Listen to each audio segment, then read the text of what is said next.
ওকে, so পরের প্রশ্নটা দেখো কি বলছে, কোনটিকে মানবদেহের রবিনহুড বলা হয়?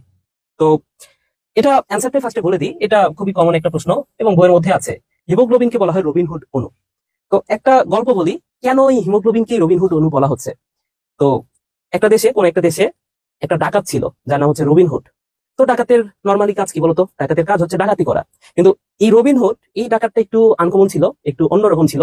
এর কারণ হচ্ছে সে ডাকাতি করতো ঠিকই, সে বড় লোকদের যে ধন সম্পদ সেটা হচ্ছে ডাকাতি করতো, ডাকাতি করে সে গরিবদের মাঝে বিলাই দিত।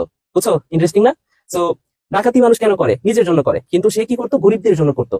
তো এই রবিনহুডের সাথে আসলে হিমোগ্লোবিনের সম্পর্ক কি? হিমোগ্লোবিনের সম্পর্ক হচ্ছে, হিমোগ্লোবিন দেখো বাতাস থেকে অক্সিজেনটা নিচ্ছে। তো বাতাস থেকে অক্সিজেনটা নিচ্ছে, সে কিন্তু নিজের জন্য নিচ্ছে না, বা সে নিজের জন্য ক্যারি করতেছে না এই অক্সিজেনটা। সে কিন্তু এই অক্সিজেনটা মানুষের জন্য বা কোষের জন্য, পরবর্তী যে প্রক্রিয়াগুলো মানুষের দেহে ঘটবে বা শ্বসনের জন্য কিন্তু সে এটা সংগ্রহ করতেছে।